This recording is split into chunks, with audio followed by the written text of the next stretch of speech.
You're listening to the Bearded Theologians podcast, hosted by Zach Bechtold and Matt Franks.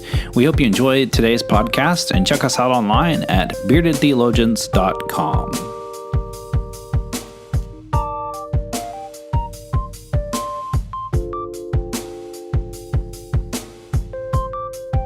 Listening to the Bearded Theologians, hosted by Matt Franks and Zach Bechtold.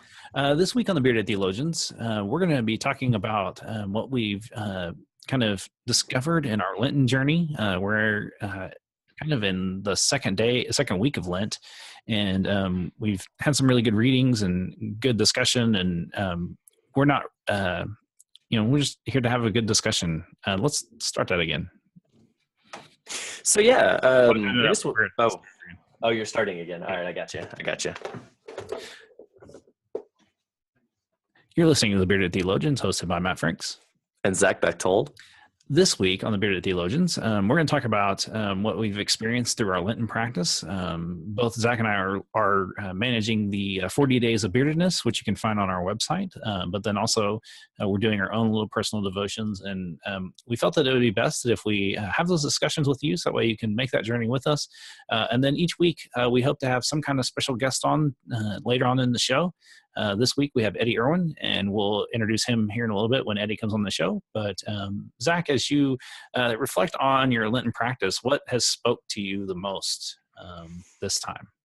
So going through it, one of my readings the other day was out of Mark, and if you don't remember, I'm reading through the Common Book of Prayer, a liturgy for ordinary radicals. So it has prayers, it has readings, it has songs. It's a whole lot like we structured the 40 Days of Beardedness kind of after that style. So if you're reading that, this is similar. And one of my readings this last week was out of the Gospel of Mark. And, in the Gospel of Mark, Jesus is pretty frank. He gets to be Jesus in a very Jesus way, I think. And my reading came out of First Mark, and it was 14 through 20, and it's Jesus calling the disciples. It's actually him laying out his message first, and then him calling the disciples. And I love the way in which, I don't always love Mark, just in his briefness, but the briefness that he has in this. Jesus goes into Galilee, announcing God's good news, and he says, now is the time. And he says, change your hearts and lives and trust this good news. That's it. That's all he says. He just goes in and he announces it. He's like, this is what it is. And then he goes out to the Sea of Galilee, and he sees Simon and Andrew casting nets. And he says, hey, guys, come follow me, and I'll show you how to fish for people. And in the next verse 18 says, right away they left. And then he goes a little further down the beach, and he sees James and John, and he says the same thing, follow me. And they followed him. And I love the briefness in that for this reason is Jesus calls them, and it's a brief story here, but that there was a relationship beforehand. That they had talked, that this was not the first time that these guys had met Jesus, and yet they're out working, they're making their livelihood, and Jesus is walking down, he says, guys, now it's time, follow me. And they drop what they're doing and they go. And if that isn't trust in this good news that Jesus is bringing, I don't know what is.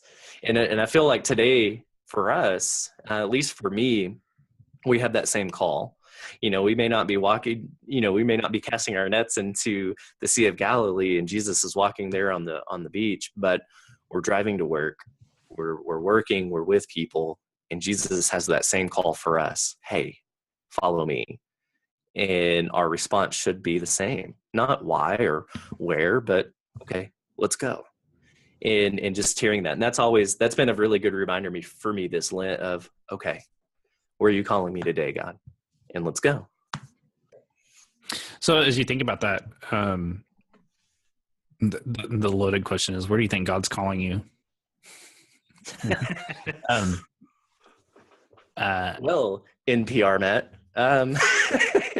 No, I always think that call is to people. And I think the daily call is to where today can I go find people? And there's some things that I'm working on here in my local church that are going to put me in more direct contact with people in many different places. So I think very much just that people and finding those places where I can go be with people.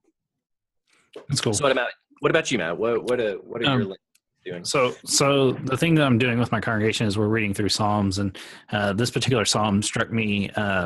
It just struck me in a kind of a funny way. It's Psalm 3, 6, and 7. I won't be afraid of the thousands of people surrounding me on all sides. Stand up, Lord, save me, my God. The little note that I wrote on as I'm journaling on my Bible through this awesome Cokesbury CEB wide margins Bible was this is the verse 6 is the introvert's worst nightmare, and how often introverts just have a hard time being around people, and that we do need to cry out to God. And as an introvert myself, that's something that, like, as I read that, I was just like, this is definitely the introvert's worst nightmare, to be surrounded by thousands of people on all sides. It's one thing, like, preaching in a church when you're preaching in front of hundreds and thousands of people when they're all in front of you. It's a whole other thing when they're on all sides of you. It just the introvert screams bloody murder. My soul cries out. And then I just found it funny that verse 6 was that, and then the next thing was a cry out to God to save the person that was writing, and that it really calls us into attention. Not only like what Zach was talking about is, where is God calling you, but how's God calling you out of your comfort zone? And thinking about ways that which, I know for me and myself, to be extroverted, it takes a lot of work and energy, but I know that for me, to be successful in ministry, I have to do it. That's just a non-negotiable. And so I have to muster up the energy, and that's where I have to cry out to God and say, Lord, help me. I need you to give me the strength, to give me the words, to give me the ability to not feel so crazy when I'm around and surrounded by people. And it's always an interesting challenge.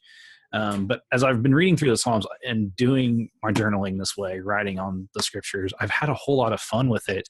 It's drawn me into the Psalms in a different way that I had never experienced before. And I've seen some things that I didn't ever notice before, because probably like a lot of you, when you read scripture, you just read through it. You never just stop and just when something speaks to you, circling it and writing little notes on the side of it. Like, how often do you really do that and just stop and doing that? So I decided the time to do that. So far this Lent has been very life-giving, and I've really enjoyed it. That's awesome. It makes me laugh, your notes on introverts, because I'm not one.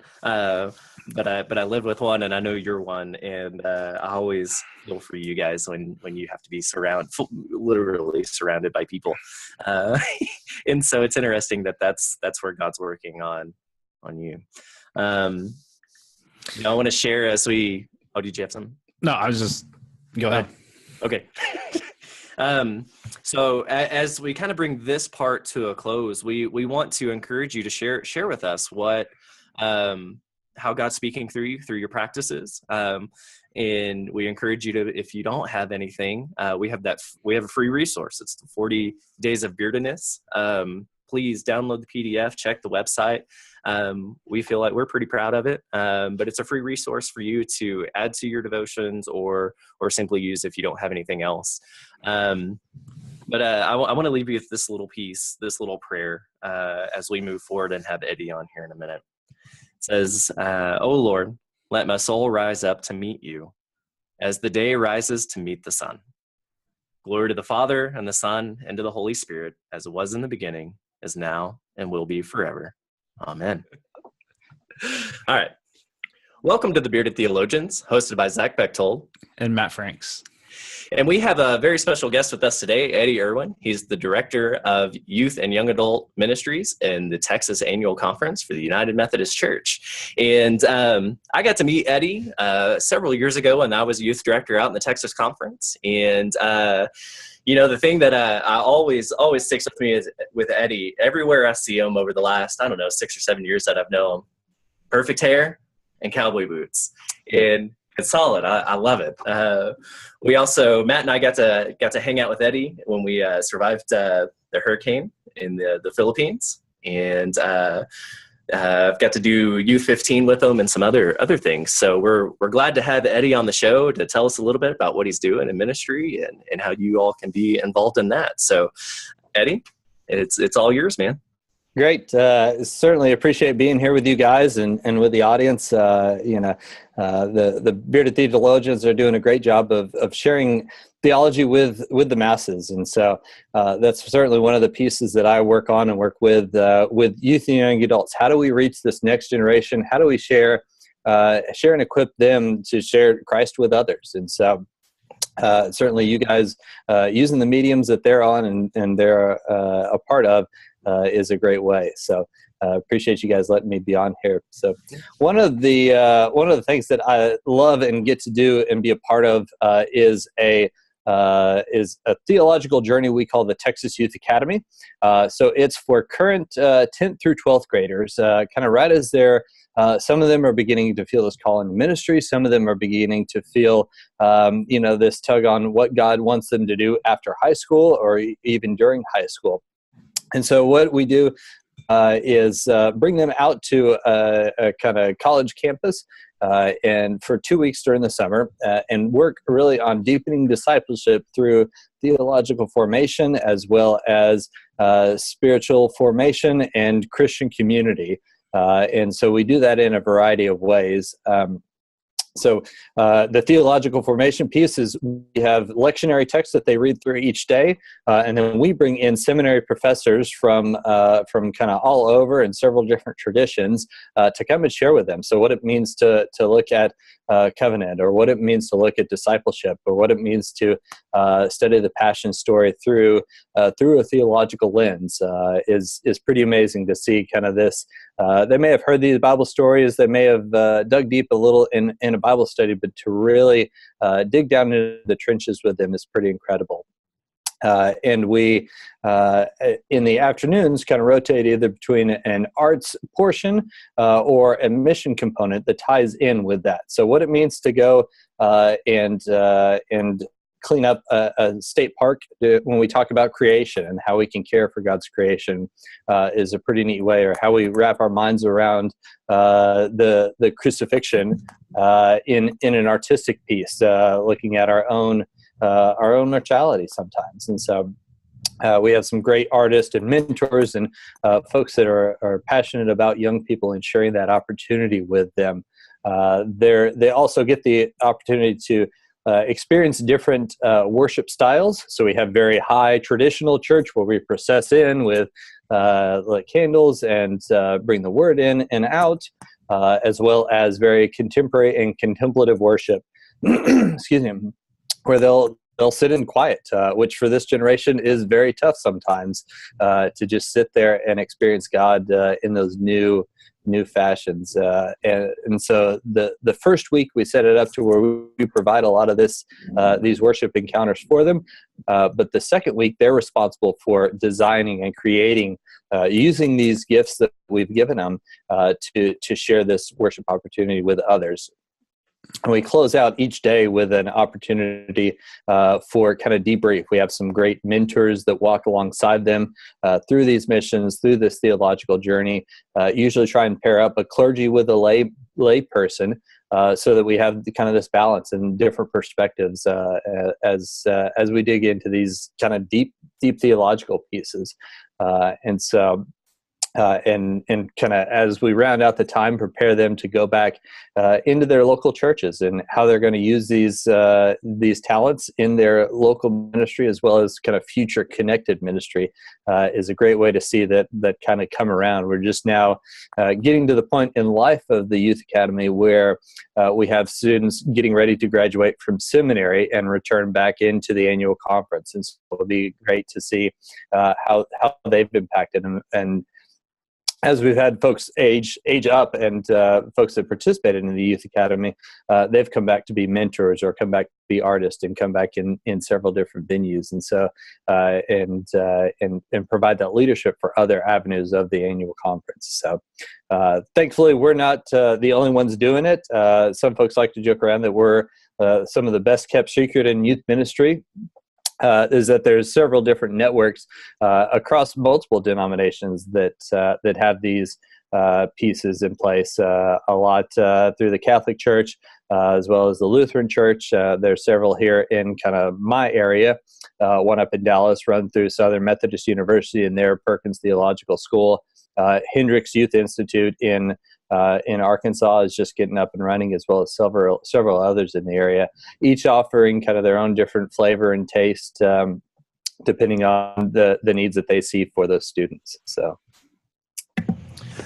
that's awesome. I love what you guys are doing through that, and I've got to see a lot just in getting to know you and knowing some of the kids that have gone through it, and some of the youth pastors that are sending kids. It's a pretty cool program, and I love that you guys are incorporating those who have aged out back in as mentors. With all of these others not popping up, but I know you guys kind of maybe not work together, but you're in contact with each other. Does the Texas Youth Academy span outside of Texas? So we certainly do invite folks. There are folks. We've had several participants from the North Texas Conference as well as the Rio Texas Conference. We've been talking with the Louisiana Conference, and so outside the state, what that looks like for them to bring some students as well as some staff over. I think their kind of goal is to what it looks like for the Louisiana Conference to launch one in their own setting. So certainly not opposed to inviting others to play in our sandbox, but we think we've got something pretty special and pretty neat going on and a part of. So, yep. Awesome. Well, I know he's tried to recruit us a couple of times. Certainly, yeah. You probably haven't read the email. So, Eddie, as you've watched, you guys have been doing this long enough now to kind of see some fruits of that long term in the annual conference. Do you think this is something like that could be potentially, and you've shared that it's the model's kind of picking up in other places. Is there any way that you all could just share that information? Do you have a website or something where we could share that information for people to see? So that way, as they're going through this interview, I kind of like what he's saying. We can say, hey, we can, the great thing about YouTube is we can pop it up in the video, but those that are listening through the podcast, we can point them in the direction of that. So that way they can have all the great information again.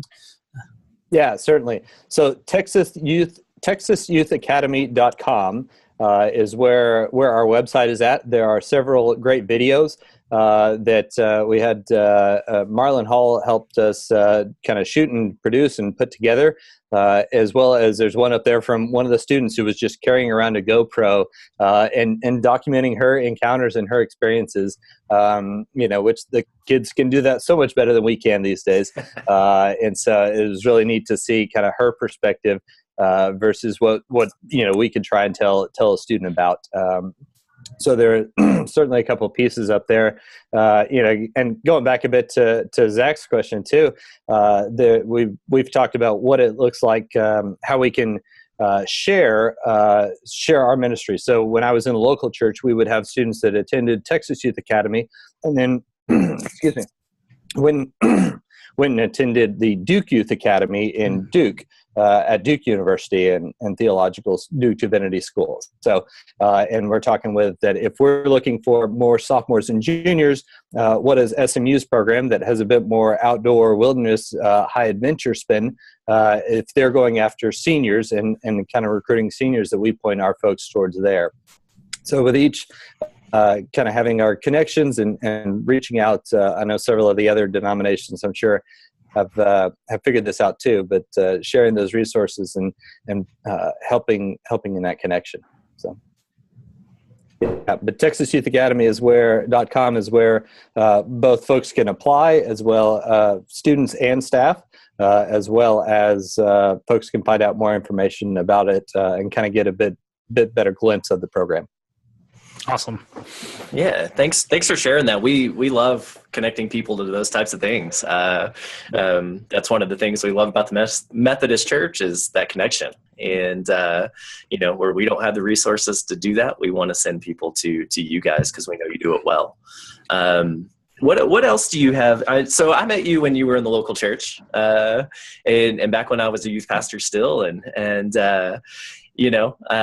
gosh, I was in a tiny little town, New Boston, up in the north, just extreme northeast corner of Texas, what they called it, and got to meet Eddie in the big city in Houston. And what's it been like going from the local church into the conference office? Yeah, so this is the conference that I grew up in, and certainly was active in my local church youth group, as well as some connectional opportunities as I was getting older, kind of up into high school. And so to be able to come back is a huge blessing and a huge honor, to kind of be to return and be able to give back what others have poured into me is pretty incredible. Like you said, we do have the geographic blessing of small churches way up in Northeast Texas, all the way down to Galveston and points south and east of us here in the big city. We've got some of the largest churches as well as some of the smallest churches in our denomination. And so what that youth ministry looks like, in those settings, as well as in the 21st century, is something that it's a neat roller coaster ride to be on, for sure. That there are plenty of challenges and turns that we don't always see coming. But this generation certainly gives me a lot of hope and a lot of peace and comfort that we'll be in good hands if we can do more listening towards them and equip them and empower them to be leaders in the church, Big C. We'll be in a whole lot better place than us trying to build the plane as we fly it and just let them go and let them take off. So, right. I love it. That was one of the things that, gosh, when I met you, rang true. You were concerned about us up in little old New Boston, and that was awesome. I knew the name Eddie Erwin, but and that was something that I respected when I got to meet you. You're like, oh, you're up there. You knew where I was, what I was doing, and I think you're in the right spot, man. In doing some bang up ministry there in Texas. And so I appreciate it being out here in New Mexico, just spending some time out there with you guys. For sure. Yeah, this is one of the things I love, so I've been in the position a little over 18 months, and it's starting to get some of the puzzle pieces fit together. Some of them you have to pound into place a bit, but I believe we're heading in the right direction. We've got a new bishop on board who cares about young people, and so that certainly is exciting, and looking forward to those ministry opportunities with Bishop Jones, and so we're getting things going and lined out, and so and looking forward to as kind of we get things put in place here in the office, getting back into the local church and how how I can assist and better equip those youth workers as well as the youth, excuse me, back in those local churches, and getting to lead games and getting to talk about the messy spirituality things that are a fun part of our job. So Ed, if you had one set of advice to offer people that work with young people, what would be that one set of advice for people to hear? Sit back and listen. Enjoy the ride, within safe sanctuary boundaries, but really allowing them to do ministry is so much more beneficial than us trying to do ministry for them, and doing ministry with them is far more effective, far more critical for our future. And so, and putting the right adult mentors in their lives is as much of a part of a kind of youth worker's job as as it is leading a Bible study. And so sometimes that means us finding a new sense of humility and stepping back for things. Sometimes it's working yourself out of a job. If you build up these amazing leaders that are able to lead the Bible study week after week, what does that look like to your job description when you're responsible for those? It's sometimes a tough pill to swallow, but what we as leaders need to be doing for our current leaders and future leaders. So awesome. Thanks. I love it. I love working ourselves out of a job, man. That's great. It is. Because we're not going to be around forever. Got to have somebody to follow us and hopefully take it from us before we get too tired. But before we've demolished it off. Yeah, that's right. No, it's good, man. Is there anything else that you want to share and want to talk about? Here's your chance just to be open. Sure. No, I mean, I just sit here in awe of your bearded wonderness. So, the jealousy is deep on this side of the computer screen today. But yeah, so appreciate you guys, and looking forward to the Bearded Theologians continuing on and sharing and allowing youth and young adults and young people all over to be heard and be a part of this, whatever this is. So we got it. Eddie did his homework, man. He got our slogan and everything. No, I love it. We appreciate you and what you're doing out, in the conference and on the national level and global level. We know you're involved in deep in the Methodist roots, and we've enjoyed being in ministry with you, and all of that. And so we love having the conversation. And so you've asked some good questions today. And if you're a youth volunteer, if you're a youth pastor, full-time, part-time, whatever your scope is in youth ministry, I'm going to volunteer Eddie as a as a phone call to make, man. Sure. Because the dude, he knows it. He's been around, and if he doesn't know it, he knows somebody that does. I'm pretty confident, and we love being a resource for you guys. If we can do anything for you out in Texas or wherever, hopefully we're available and can help out. But that's the main thing. We just love having the conversation with people. With Eddie, with our viewers, our listeners, and we hope that something that Eddie said or spurred along, that you guys will check out the Texas Youth Academy. Check out what's going on there. Check out what's going on in all of these events that are happening, maybe in your area, wherever you may be. And Eddie, thanks for being on the show, man. You got an open invitation. Come on anytime. My pleasure. Yep. Thanks, guys. Yeah. For the Bearded Theologians, I'm Zach Bechtold. And I'm Matt Franks. Thanks for checking us out.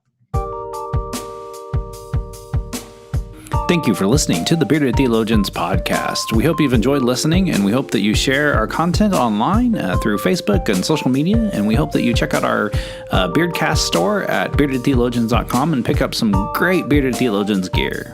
We hope you have a good day. I'll do my favorite thing and just write bios for Eddie. When Eddie starts writing books, I just want to write the back cover for him. Done. Trusted these guys, and they're terrible.